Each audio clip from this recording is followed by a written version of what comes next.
16 اکتوبر world انیستھیزیا day پہ بطور انیستھیٹسٹ میرا ایک چھوٹا سا پیغام ہے، اور یہ بالخصوص جنوبی پنجاب کے لوگوں کے لیے۔ سب سے پہلے تو آپ لوگوں کو پتہ ہونا چاہیے کہ انیستھیزیا ہے کیا چیز۔ تو انیستھیزیا جو ہے، آپ کوئی بھی ایسی بیماری جس کو آپ نے آپریشن کے ذریعے ٹھیک کرانا ہے، تو اس میں 3 بنیادی چیزیں جو ہیں، آپ کسی بھی ہاسپٹل کی سلیکشن کرتے ہیں، وہاں پہ اپنا آپریشن پلان کرتے ہیں، تو 3 بنیادی چیزیں ہیں جو آپ کو پتہ ہونی چاہیے۔ سب سے پہلے تو آپ یہ دیکھیں کہ اس ہاسپٹل میں ایکوپمنٹ سارا موجود ہے، بیہوشی کا سامان موجود ہے، آپریشن کا سارا سامان موجود ہے،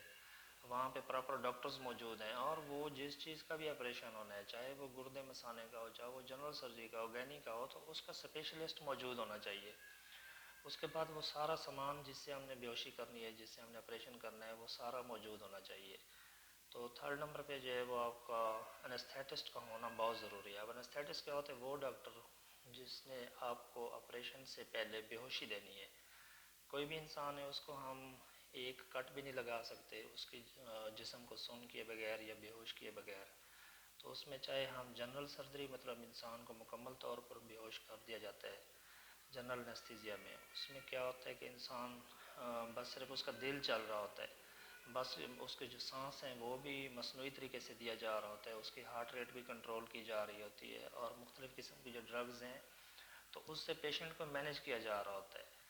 تو دوران سرجری جتنے بھی انیستھیٹک ڈرگز لگتی ہیں تو اس سے پیشنٹ کا لازمی طور پہ بلڈ پریشر کم ہوتا ہے، اس سے لازمی طور پہ پیشنٹ کا ہارٹ ریٹ کم ہوتا ہے،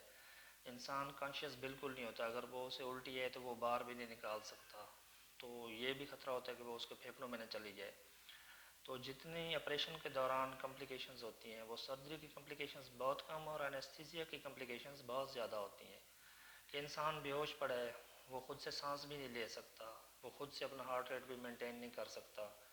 تو اس کے لیے انیستھیٹسٹ کا ہونا بہت ضروری ہے۔ آپ کسی بھی ہاسپٹل کا انتخاب کریں، آپ سب سے پہلے ان سے یہ ریکویسٹ کریں کہ ہمارا جو انیستھیٹسٹ ہے اس کے ساتھ ہمارا ایک پری آپریٹو سیشن رکھا دیں۔ اس میں آپ اس ڈاکٹر سے ملیں گے، آپ اپنے مریض کی رسک اسٹریٹیفیکیشن لے لیں گے، اس سے پوچھیں گے کہ ہمارا جو مریض ہے اس کو کتنا خطرہ ہو سکتا ہے اس سرجری سے۔ وہ ایک پری آپریٹو اسیسمنٹ کرے گا آپریشن سے پہلے کی، وہ اس کا ہارٹ، اس کے لنگز، اس کے سارے سسٹم، اس کے کڈنی کا فنکشن، وہ ایک بیس لائن انویسٹیگیشن کرا کے اس سے ایک رسک اسٹریٹیفیکیشن کر لے گا کہ آیا کہ آپ کے مریض کو کتنا خطرہ ہے، سرجری سے پہلے کوئی خطرہ بھی ہے یا نہیں، سرجری کے دوران کتنا خطرہ ہے، اور سرجری کے بعد اس کو کتنا رسک ہے۔ تو یہ ساری چیزیں مد نظر رکھنے کے لیے رکھتے ہوئے آپ نے اپنے انیستھیٹسٹ کے ساتھ 2 سے 3 منٹ کا ایک سیشن رکھنا ہے۔ تو اس میں آپ نے اس سے ساری چیزیں یہ کلیئر کر لینی ہے، اگر آپ کے مریض کو دمہ ہے، اگر آپ کے مریض کو شوگر ہے، اگر آپ کے مریض کو سوتے ہوئے نیند میں خراٹے آتے ہیں، تو یہ وہ چیزیں جو خطرناک ہو سکتی ہیں سرجری کے دوران، تو آپ نے یہ ساری چیزیں اپنے انیستھیٹسٹ کے ساتھ شیئر کرنی ہے۔ تو وہ انیستھیٹسٹ پھر اسی اکارڈنگ ایکوپمنٹ، سامان، اور اسی مطابق پھر وہ جو بھی ضروری ادویات ہوتی ہیں وہ پھر ان کو ساری مینیج کر لے گا، اویلیبل کرا لے گا۔ تو کسی بھی اچھے ہاسپٹل میں یہ ساری چیزیں آلریڈی اویلیبل ہوتی ہیں، لیکن سم ٹائم یہ کوئی چیزیں ڈیفیشینٹ ہونے کی وجہ سے آپ کا مریض خطرے میں جا سکتا ہے۔ تو آپ کہیں بھی سرجری کرانے جاتے ہیں، کوئی بھی آپریشن ہے چاہے چھوٹا سا ہے،